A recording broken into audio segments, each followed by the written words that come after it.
All right, it is 2:04, so we're going to speed intro this. I think Brendan went to get people water because he's a gentleman.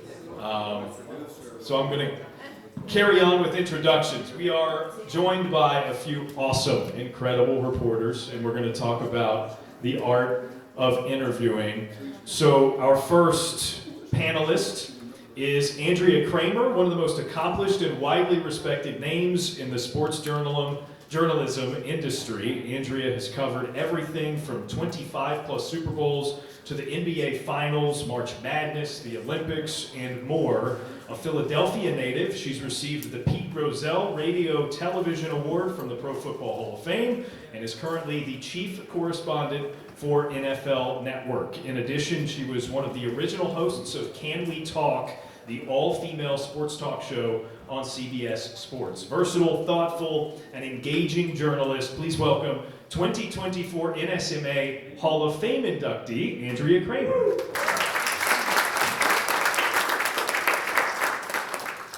On the far end, it's Brendan Marks, a 2017 graduate from the University of North Carolina. Brendan is here as a first-time NSMA Sportswriter of the Year. He covers college basketball for The Athletic, covering primarily UNC Duke, including that rivalry. Before that, Brendan covered the Carolina Panthers for the Charlotte Observer. He's been been recognized by the AP Sports Editors and the North Carolina Press Association. Please welcome Brendan Marks.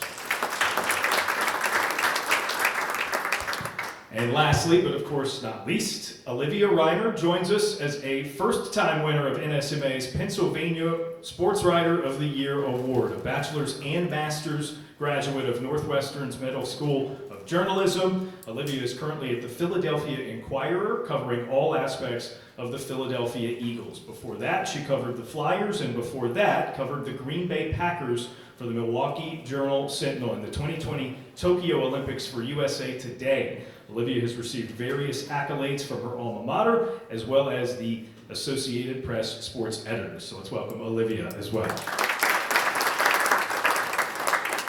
All right, we are going to get nitty and gritty about interviewing, and particularly from the reporter's perspective. So for those of you who were with us earlier, we're not necessarily talking broadcast. This is from a reporting standpoint and using interviews to inform and write as a result. I've got a question. This is similar to what I asked Kevin and Eric regarding play-by-play to begin things. Some of you obviously have been doing it longer than others. You're all great at what you do. How has access changed, particularly in a post-COVID world where teams, organizations, leagues are more reluctant to give access? How has that changed, and how have you felt like you've adapted to benefit and get what you want out of an interview despite the limited access in some cases? And you guys can pass that one around. Well, hello everyone. It's a real pleasure to be here and to be up here with both of you. It's honestly really surreal. Yes, access, I feel like in the very short time that I have been in this industry has evolved quite a bit over the years, especially, and I think that it was really impacted by COVID and the technology that became popularized during COVID, namely Zoom, which I think has become both a really great tool, and also in some ways it's become a tool that has been relied upon maybe even a little too much in some circumstances, where I think it's always better to be able to do an interview, if possible, in person, and to be able to talk to your subject in their environment, whether that's at their locker, in the locker room, or it's in their home, just to get a better sense of who they are. And I think Zoom kind of removes that. In some cases, it's great. Maybe you're not able to travel to get somewhere to talk to a player's high school coach, and you're able to connect over Zoom and see them face to face. And in that instance, I think it can be a really great tool. But I think in the cases where teams are trying to push Zoom, continue to push Zoom when we have the ability to be in person, that makes me very upset. So hopefully, I would say for the most part, this was my first year on the Eagles beat, so this is I can only compare my experiences, it's been 1 year. But that being said, I feel like for the most part, we've gone back to, at this point, a number of the pre-COVID protocols where we're in the locker room, we get our designated time in the locker room every single day during the week. We're able to talk to the players. We're not, there's no sort of barrier in between us and them, whether, it's the laptop screen or sitting at a press conference, something like that. So while I think that there has been more Zoom sort of opportunities, at least for me in my experience right now, thankfully we've reverted back to a lot of the in-person things that we were once doing. So yeah, I'll let. Do we just have one microphone? Yeah, yeah. I think I would agree with everything that Olivia said. The other thing is that now we are in an era, both professionally, and I cover more college sports, but where athletes do not necessarily need us anymore to get their story out. And so we have to prove why we still have that utility, why we still have that value, because there's more team-run media than ever before. Players have their own platforms. There's things like the Players Tribune that let people do their, however they want to put out a certain story. And so being able to continue to show that you have the utility to make something pop in a certain way or to make something resonate beyond what you otherwise would. And then I just wanted to double up on what Olivia said, like getting into the idea of being in a place with somebody where you can see how something is formative for them. I just think that it gives you so much more color and so much more context beyond like a basic interview. And as we've talked about all day today, but with play-by-play, with everything, it really is the preparation. And going into an interview, and even if you have a question you have to ask the person and you already think you know the answer, still asking it just so that you can hear their perspective. And there might be something you don't know. Duke has a guy coming in who's the #1 recruit in his class this year, Cooper Flagg, and he's from this small town in Maine that has 1 stoplight and 2 liquor stores, which is, I think, a hilarious statistic. But going there and seeing the community that helped sort of raise him informed my interview with him so much, because I could see, okay, hey, this is where you went. These are the lengths you had to get where you are. So it really is invaluable to sort of move beyond that Zoom and force the issue when you can. Thank you. It's great to be here with everybody. We have been talking for the past half hour, so you could just sort of wind us up and we're going to go all different directions. Sorry. Oh, that's fine. My job is to say as little as possible. We have neutered you. No, I'm not kidding. So in addition to my myriad TV jobs, I have been teaching graduate school for the past 12 years at Boston University in the College of Communication and the Journalism program, a course that I created called The Art of the Interview. And I love interviewing, and despite having pretty much done everything in my career, long form is what I love the most. And the idea of being able to, as I say, everybody's got a story, you just have to find it and you have to tell it. So, coming off of some of the things that Brennan said, preparation is your armor. If you are prepared, and this is for anything, this could be long form, this is going into a game, whatever it is, you want to be as prepared as possible. When I was at ESPN, I was going in for a big interview, and I went to my boss and I said, "Is there anything you'd like to add? Anything you want to ask?" And he says to me, "Andrea, when you go in there, you will know him better than he knows himself." And I prided myself on that. But whether it's preparing for a game, when Hannah Storm and I were calling games for Amazon, or whatever it is, you go in and you prepare, and then a game breaks out. You prepare, and then an interview breaks out. You must be nimble. Do not go in with just your list of questions and be an automaton, looking down, having a checklist. Interviews are time dependent. The more time you have, the more you can get into. The less time you have, the more you have to prioritize. So you want to make sure you get what you need. If possible, time dependent. You leave the hardest material for the end. You don't start off with the stuff that's going to piss them off or make them want to walk out. You save it to the end. But you have to be cognizant of the fact that you can ask anything. They don't have to answer. We discussed this earlier. Do not make deals. Do not promise not to say, even for the young journalists out there, It is a slippery slope, and it is Pandora's box that once you open, you cannot close. If you promise not to say something, not to ask something, and then later on in the interview they come back and say, well, you know what, you were going to ask that, but you know, I don't think I want to talk about this. You have painted yourself into a position, so you can't do that. I have to ask, you don't have to answer. And it's as simple as that, and you do it respectfully. And I've always, you know, people will say, oh, you ask tough questions. I don't know if I believe in a tough question. I think it's all the way you ask it. If you ask it aggressively, you're getting somebody's face like this, how do you think they're going to respond?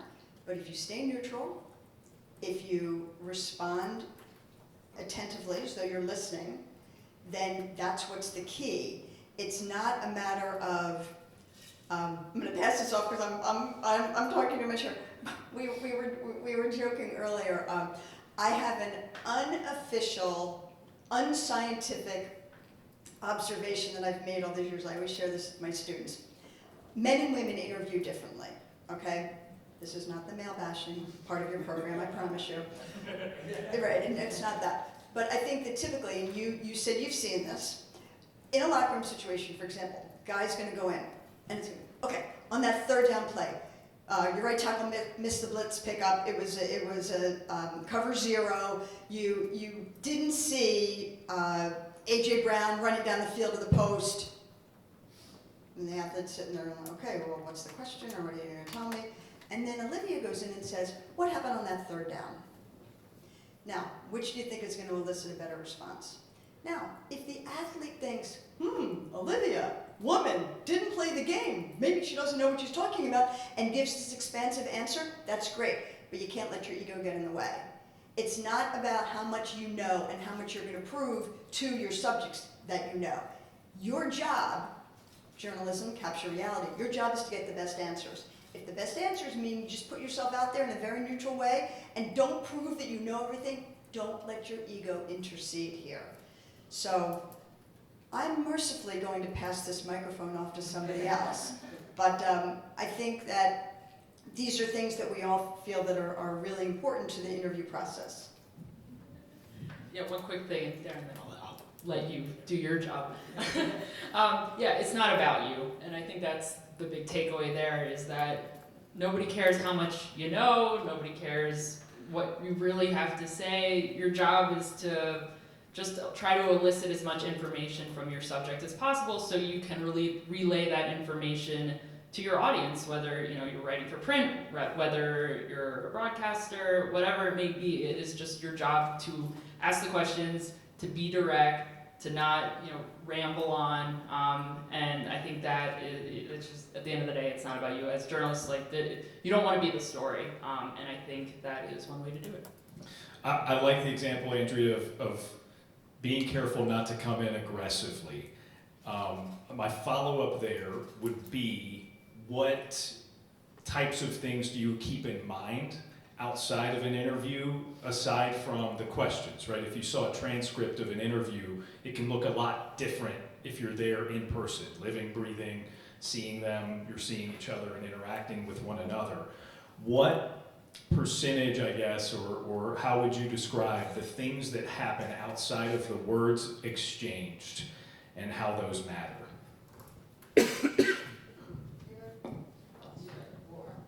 I mean, I think one thing to know, answering Darren's question, but also going off of what you two just said, is if you go into an interview guns blazing and you are in somebody's face, obviously you're going to get a certain reaction. But I mean, think about it if you were the person getting interviewed. If somebody was interviewing you about the thing that you were most passionate about or the thing that you cared about the most, and somebody came to you from a point of earnesty wanting to know about that, you're going to be willing to share with them. And somebody says, hey, how did you get into this? Or when did you first start writing? When did you first learn how to interview? Do you remember the first story you did? Those are things that we're all going to be interested in. It's the same thing when you're talking to athletes. If you're asking them about something they care about and you come from a place of wholeheartedness, they're going to really accept that. And then, I think to answer your question, Darren, what are the other things that go into it? Obviously, there is the interview. I think it's understanding, in the preparation, we are all always trying to differentiate ourselves. We want to know what's been out there before. We want to know what hasn't been out there. We want to be for, if there's something that was a long time ago, is there a way we can repurpose it or whatever? It's not just the preparation of knowing what it was, but understanding, like, is there something new I can add to this? So it's, I mean, for me personally, especially in the modern era, I love like social media reporting. If I'm going to interview a guy, not only will I Google search him, I get on his Instagram, I get on his TikTok, I get on his Facebook or whatever, his foundation page. If there's something that his charity is doing, like, just to get any sort of additional anything that I can get. And then when you go into the interview and the athlete knows that you know all of these things, they go, okay, this person has done their research, I can trust this person, I respect them, and it just gets you off to such a stronger start, especially when, as we've talked about, you're working in an era with less time and less access. Right, so one of the hardest interviews I ever did was early on in my ESPN career.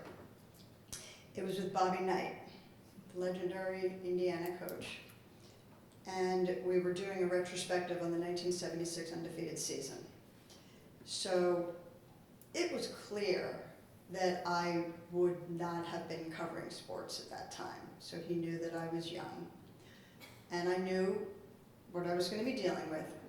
So I friggin' learned everything I could about that team. I mean, I knew lineups, I knew everything, because I knew that at some point, probably early on in that interview, he was going to test me. You start off, pleasantries, maybe the third question. I have no idea what it was. I ask him a question, he asks me a question back. And I rambled off exactly what he wanted, and everything changed after that. Everything. His body language, his demeanor, it was sort of like, okay, she knows what she's talking about.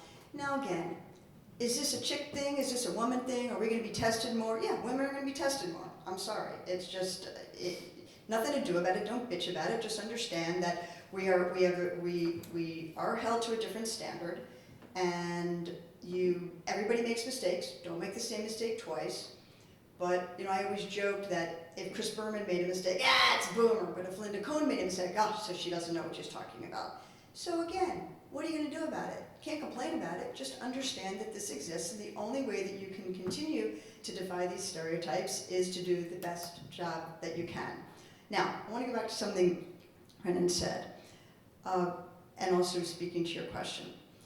The one thing that rankles me, I'm old, so I get rankled, okay, is so many journalists today say, yeah, I'm really friendly with him. I'm really friendly. Okay.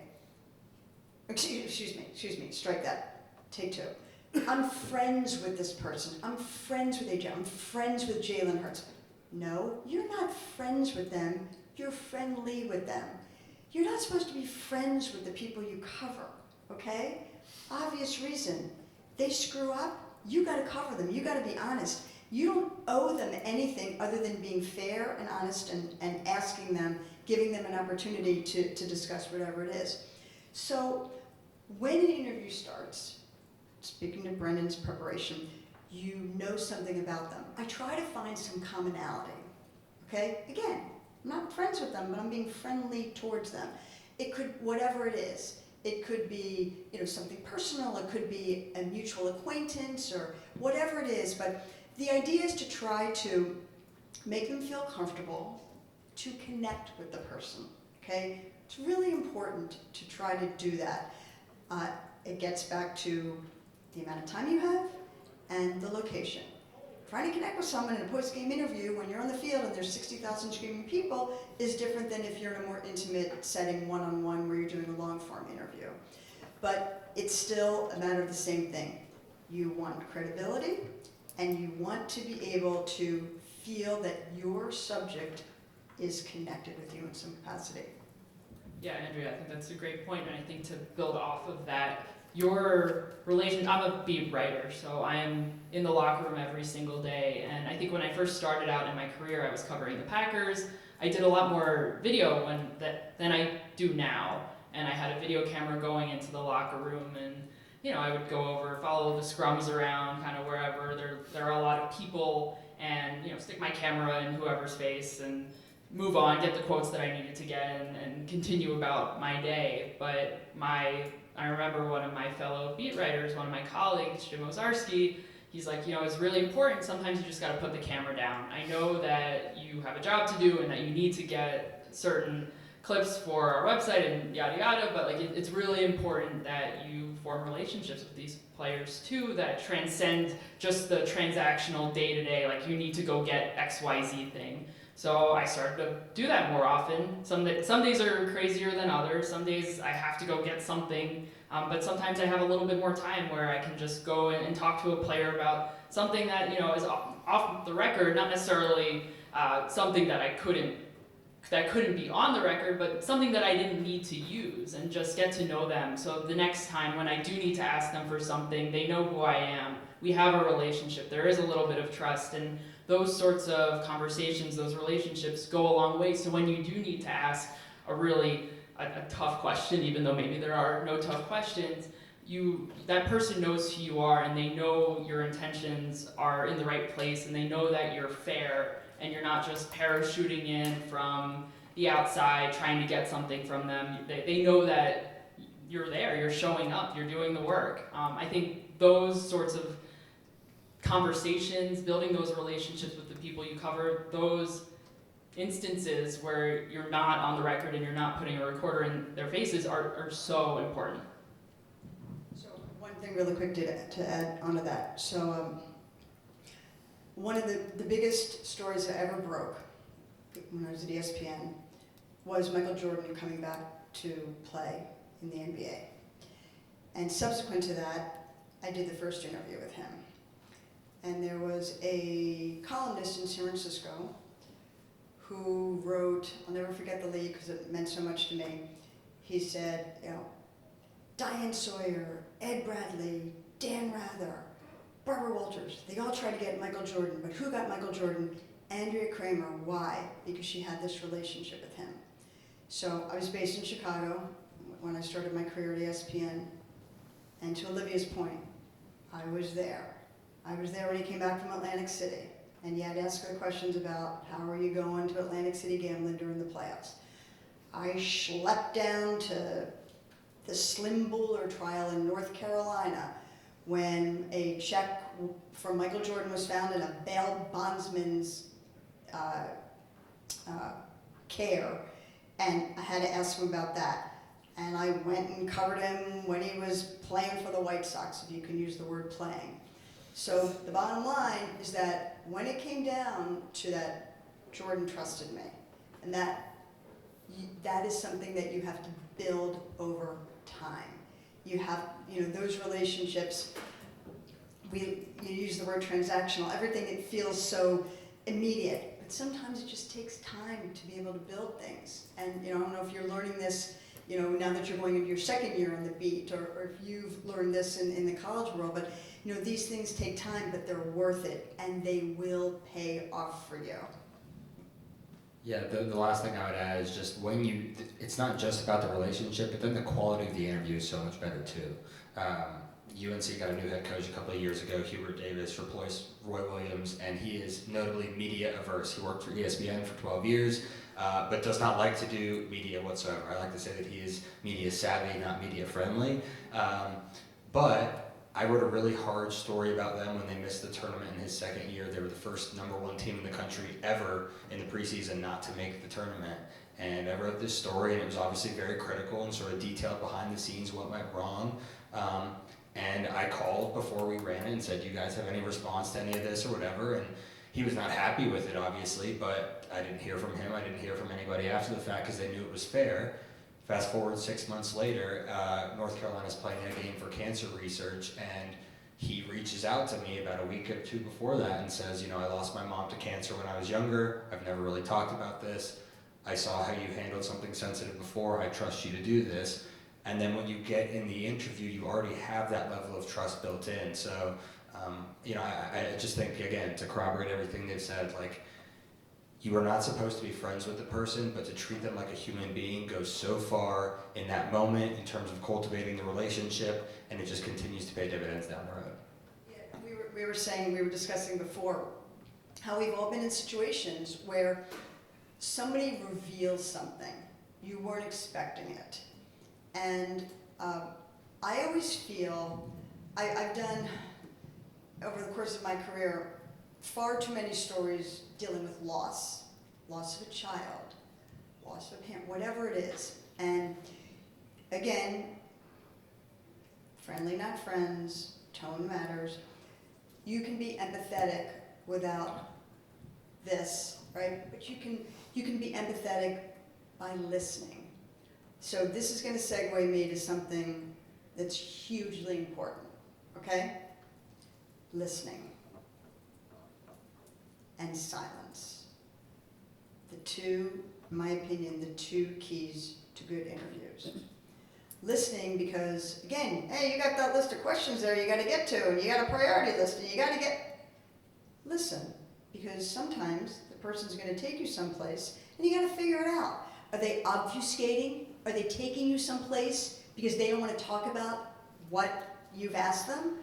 Or are they taking you to someplace that's really interesting that you didn't expect? You didn't factor that in, and then you have to go for it. But you need to stay in control of the interview. So listening intently, not just listening to speak, but listening to what they're saying, processing what somebody says. And then that's where the magic's in the follow-up. It's always in the follow-up. You ask a question, you listen, the magic is in the follow-up. And then, of course, there's silence. Because God forbid, we need to talk all the time. God forbid there should be silence, okay? I'll give you one quick example. The most unlikely of circumstances. I'm doing Sunday Night Football. It's New Year's Eve. Brett Favre it could be his last game, and the game's in Chicago. And all Al Michaels and John Madden talked about the whole game was, is this Favre's last game? So of course, post-game interview comes over to me, and I noted a couple of things that I observed. Players were hugging him and picking him up and doing all sorts of things. And I said, what's the significance of that? And nice open-ended question. And he starts crying. Okay, so there's nothing a little stranger than a post-game interview where your subject starts crying. Believe me, you're not expecting it. I just kept my mouth shut. I didn't say anything. And then, and people will always say to me, well, how did you know then when to speak? And I kind of say, it's sort of like the sponge. When you squeeze it out, you just sort of feel there's nothing more to come out of it. And then, because you don't want it to border on uncomfortable silence, but he just kept talking. And I just kept listening. And I just kept my mouth shut. And then I proceeded with my at the point where I thought he was done at that moment, I moved on. And it was this tremendous interview. And just as an aside, just to give you a little background, a little laughter, if there's any TV people in here. Post-game interviews are usually, 90 seconds, maybe 2 minutes. We're already at 2 minutes because Favre's crying, right? So my producer says in my ear, keep going. And I just remember thinking to myself in the moment, I need you to tell me that. I got the mic, honey, I'm going. So it was just kind of a funny moment. But again, you can have all your questions ready for post-game, then your subject starts crying. You take advantage of the listening. I think the listening is such a great way also to show empathy. It shows you're paying attention. Make your eye contact. I got these big old bulgy eyes, and sometimes I get like this. But the reality is that you make the eye contact with people, and it connects with them. And again, that kind of speaks to the value of doing when you have the opportunity to do your interviews in person. I know we already talked about that, but just it's convenient sometimes to do them on the phone. It's convenient to do them on Zoom. But if you have the ability to go meet your subject where they are, and when you have those emotional moments, it's a lot easier to navigate the interview because you don't know over the phone what their expressions are, if they're choking up. And when you're in person, you can see that on their face, and it just helps illustrate your story all that much better when you're able to experience that in person too. So I'm a big advocate. Be there, show up, be there in person, and try to be able to capture that moment as opposed to just trying to cobble something together over the phone. we've touched on preparation for interviews a little bit. I think it's something that somebody like me, I do play-by-play, we tend to be very obnoxious about our preparation. We're proud of it. We have arts and crafts that show it. It's not as performative for you guys, so I want to dig in on that. I am fascinated by, Andrea, the disparity between what happened on that third down play and you going in with Bob Knight expecting a little bit of a battle, right? There's a gap. There's obviously a spectrum with things in between. I'm very curious, in your mind, how do you strategize and make those judgments as to, okay, this is how I'm going to approach this? Well, for long form, there's no absolutes, but for long form, I think it's always wise to go chronologically. It takes someone on a journey, the journey of, you know, if it's going to be their life or if it's going to be a chapter of their life. I think that remember this, if you're like this with your interview, think what your subject's going through. If you're flowing along in a nice rhythm with your interview, then your subject's going to be right there with you. Because it is an interview, all right? Questions, answers, follow-ups. It can sound conversational, but technically a conversation is equality between two parties. And an interview is someone is directing the interview and hopefully keeping it on track, not letting it get derailed, and the other person is going to be providing the information. So for me, I like to try to keep things as chronological as possible when I'm doing long form. When I was doing analysis, first full-time female NFL game analyst for 5 years for Amazon Thursday Night Football, and I would do we would do our production meeting interviews, but then I would always talk separately to the coordinators or a couple players, whatever it would be. And then that felt really, really conversational to me, just because I'm getting information that's going to be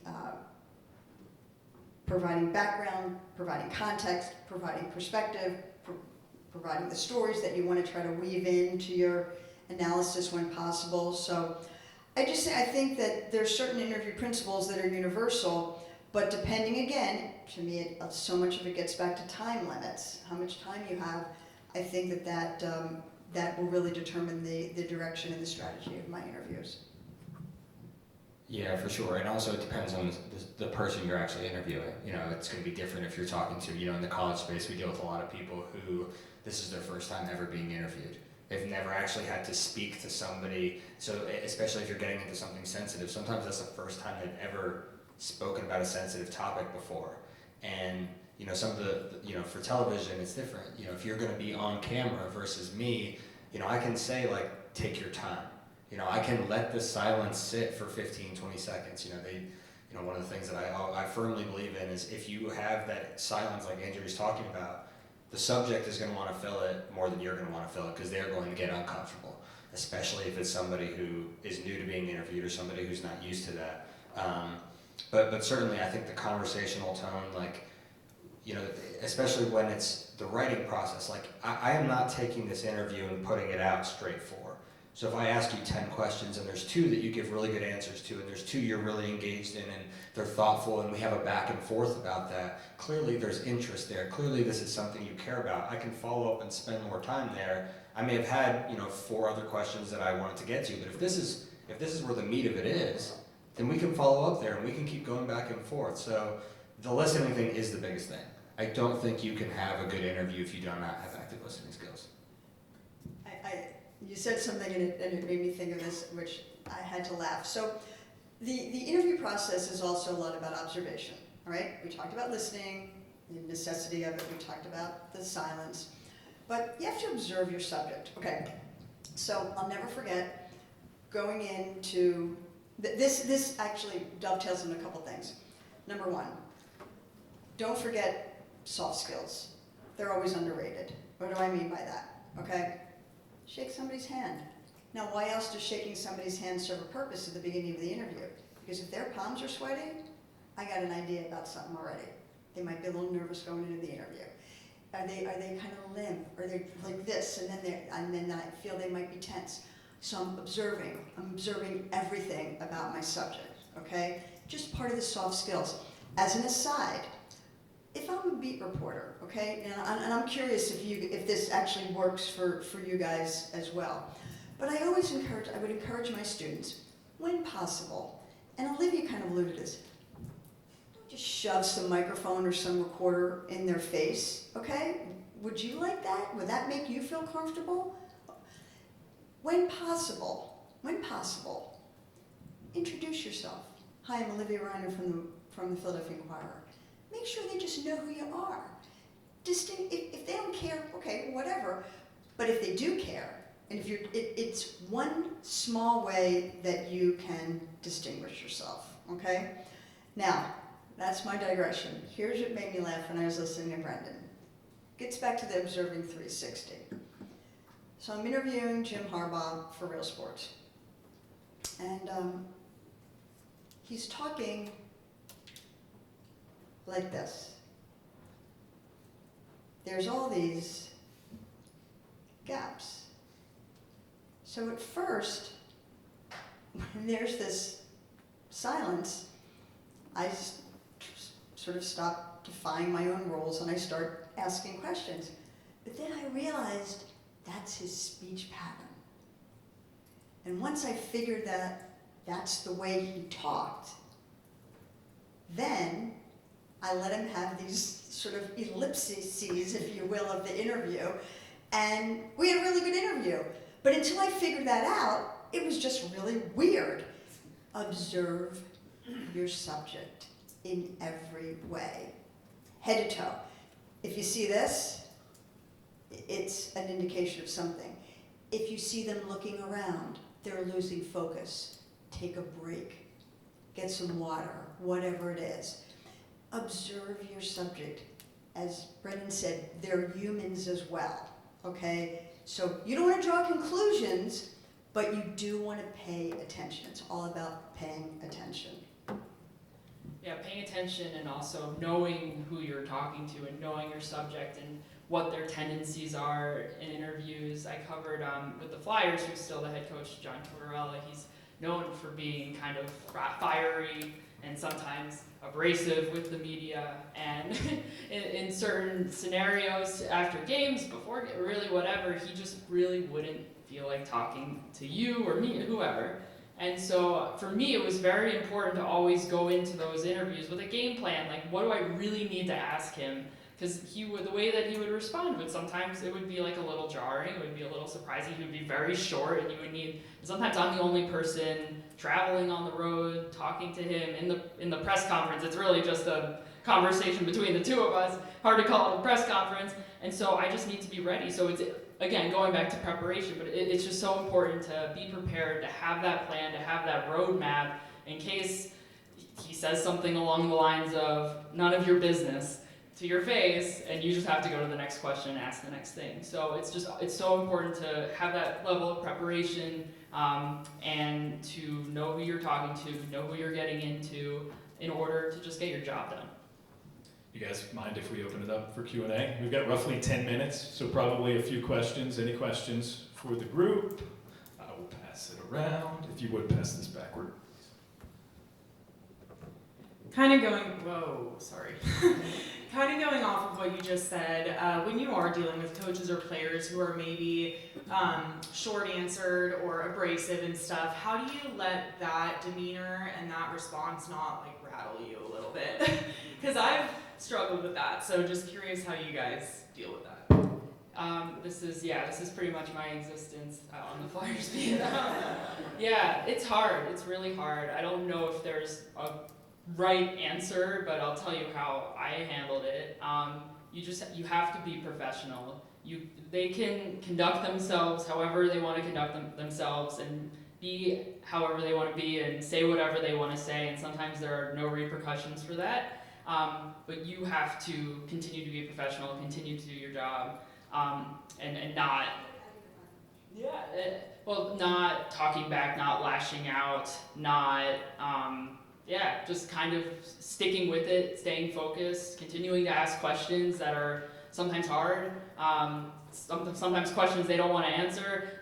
The power play has been bad, and we're going to continue to ask about the power play, even if he doesn't want to talk about the power play, kind of thing. So it's just a matter of knowing and having people behind you, having your editors behind you, having, in some cases, your colleagues behind you, knowing that you're there, you're doing your job, you are being a professional, and they can act however they want to act, but you're still going to continue to be focused and show up and do the thing, and nothing's going to change that. So I think trying to just keep that in the back of your mind, regardless of what is being thrown at you. Yeah, I have had some of these as well, like especially with Coach K. A lot of them with Coach K. Basically, to me, I think it's three things. Number one, especially on a beat, like one question that I love asking when I first got this job, and I ask it whenever I have a new coach come on a beat or anything, is there anything that you don't like so that I can be aware of so that I do not intentionally piss you off? And I can't promise that I'm always not going to do those things, but at least I'm aware so that now I know, like, okay, like Coach K had certain words that would always set him off. Like if you ever questioned a team's effort, he would immediately turn the question back on you and get combative, excuse me. So that, number one.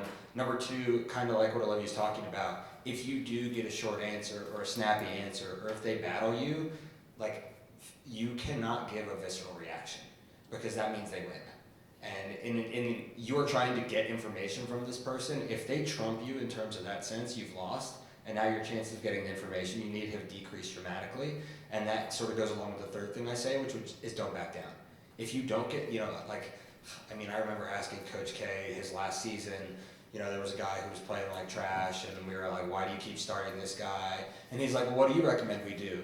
And just starts, sort of attacking and getting very aggressive. And you don't necessarily have to engage in like a back and forth name calling contest, but you can continue to ask questions and follow-ups. And he says, well, what would you do? Well, let me ask you this. Have you given consideration to starting this other player? Have you had conversations with the staff about looking at the rotation or the lineup, or what is it that you like that this person is giving you that you haven't made any changes? There are other ways to continue asking questions to get to the root of the information without necessarily just letting them walk all over you. So those are the three things that I try and keep. Did he actually say to you, what would you do? Yeah. Oh, absolutely. If he said to me, what would you do? I would say, I would just have said, well, I'm not interested in what I would do. I only care about what you would do. Right, so. I mean, the first time I ever met Coach K, I asked him, I said, hey, I'm looking forward to working with you, looking forward to having a relationship, like, yada, yada. And he said, nice to meet you. We're not going to have a relationship. we're not going to be working together. All I care about at this point in my career is my players and winning and my legacy. And like at that point, it can be very like deflating, but at the same time, it's like, okay, that just means I'm gonna have to work harder and I'm gonna have to be direct. And by the end of his career, we did and still do have a relationship. So you cannot let somebody scare you off, because there are gonna be people, and I do think you're right. Like in locker rooms, like women get challenged more. It's not right, it's not fair, but it happens. Like going in and being aware of that and just standing your ground, I think does go a long way. Because again, it gets back to what we also talked about before, that they're going to, men or women, but potentially, but more so with women, they're going to test you. And so, again, as Olivia says, just stand your ground, basically. And keep coming back, keep asking questions, keep showing up. Don't get intimidated. I know those things are easier to say than done. I mean, we've all been in press conferences, right? Where your heart's beating because you got to ask the question. And the best thing is you ask the question and all your peers, they kind of sneer at your question until you get a great answer and then they're all writing it down, right? But I digress there. But yeah, stand your ground, stand your ground. So my question would be, in terms, it's kind of like human nature for a lot of people, but people used to use like filler words such as so, like, a lot. And I know it's like human nature, but did you guys have filler words that you kind of avoid using all the time because not everybody likes to hear like every other word? Okay, I'm gonna start with this because it's something I deal with in my class. Okay, everybody uses them. They're called conversational spacers. You know, like, and what it basically enables you to do is it enables your brain to catch up with your mouth and vice versa. We all use them. You're never gonna be able to sort of cut them all out. My worst offender is I mean. Well, of course I mean. I'm saying it. So here's what I've had success with in terms of working with students. Number one is recognition. So I'm a competitive person, so compete with yourself. You have to listen to yourself when you speak, all right? Not only do most of us not listen, but we certainly don't listen to our voices. When you actually listen to your own voice, number one, it slows your speech down, which has always been one of my problems. I'm a little motor mouth. So it slows your speech down. And then, if you've got a roommate, if you've got a partner, if you've got a friend, whatever, have them, I joke with students, you know those little dog clickers when you're teaching a dog something? Have a clicker. Trust me, if you have a clicker and somebody's using a clicker every time you use a conversational spacer, you'll learn to cut them out.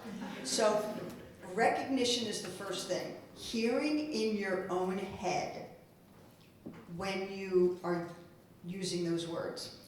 And then rely on silence. So you don't have to go, just pause. Pause. My late father, who was a magnificent orator, he used to say, make them hang on your every word. That's what silence can help you do. So recognition, hear yourself speak, and then consciously work towards just pausing instead of using a word to pause. It's not gonna happen overnight, but it will work. It will work, and kudos to you for acknowledging it, because it is part of the presentation process. And especially for young women, it makes us sound like valley girls, and it's not a great thing for your credibility. So I warned you, I have no filter.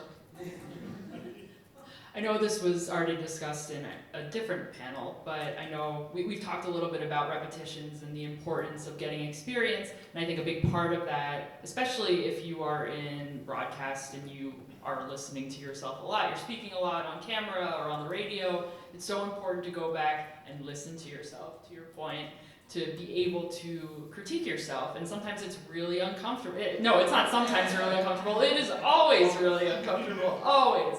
I still don't enjoy doing it, but it is so important to go back and listen to your voice and listen to how much you're moving, or not listen, you can't listen to that, but you can see how much you're moving your arms around or you're doing something unusual with your face or something like that, and really be consciously aware of those things. So when you do go do the next thing, you call your next game, you shoot your next stand-up, you're aware of like, okay, this is something that I say a lot, this is a movement that I do. Just being conscious of it, I think, often can help you start to focus on eliminating those words that you're saying or movements that you're doing, things like that. So just as uncomfortable as it is, it's really important to consume your own work and review your own work, and you'll get better that way. Oh dear God, promise me no one's gonna tweet what I'm about to tell you. Please, seriously. I know I'm going to the Hall of Fame, they can't pull me out, but seriously, please don't tweet this. So, I'm spoiled, I'm on television, I have a producer, but this is to the feedback part of it. So I get really intense in terms of my listening with the interviews. I already told you my eyes can get bulged out. So I was doing this interview, and I guess I have this bad habit when I get really intense in listening, where I kind of like go like this, or I contort my face. My producer says to me, no tweeting. My producer goes, you look like you're having an enema. Stop doing that with your face. Guess what? When I heard that, I stopped doing that with my face. So again, whatever it is, it's your speech pattern, it's the way you present yourself, it's the way that you look. You do have to be cognizant of this if you're in the broadcast realm. And watching yourself back, it can be horrifying sometimes, because I do this weird cocking of my head thing also. But again, you gotta just pay attention to it, because these are things that you don't realize, and if you don't observe yourself, then you're not gonna know that you do them, so you can stop them.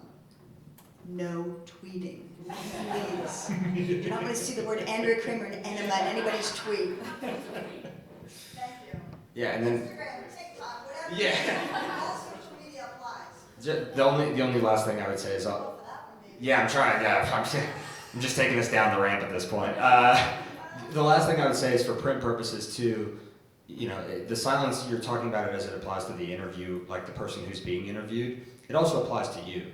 There are times where if somebody has just dropped the bomb on me, I'm listening, I'm not trying to give them that visceral reaction, but if you need to take 5 seconds and formulate like the best way to articulate what they just said, that's okay. I mean, like I was telling them beforehand, like I had a buddy of mine who works for the Associated Press, and his first interview when he got the job was writing a story about a girl who had recruited to play volleyball at a local school, and she said, I missed basketball season in the spring, but I'm back for volleyball. And he thought it was kind of a dumb question, but he asked, well, why did you miss the season in the spring? And she said, because that's when I had my C-section. And that completely changed the direction that the story took, but that was information that like, he's got to, okay, I got to process this immediately, and it's, oh, let me think for a second, and then it's, okay, I wasn't aware of that, like, can you tell me a little bit more about that? Can you elaborate on that? And then now we're pivoting, now we're going away from whatever he had prepared, and as I was telling them, he pulled the thread and he ended up winning a bunch of awards for this series. So it applies both ways. It's obviously easier to do that in a print setting than when you're on broadcast, but certainly I think that's completely reasonable as well. Nice. Excellent stuff. Our time is up. We're going to get next with Andrea. All right, we are roughly 5 minutes from our next session.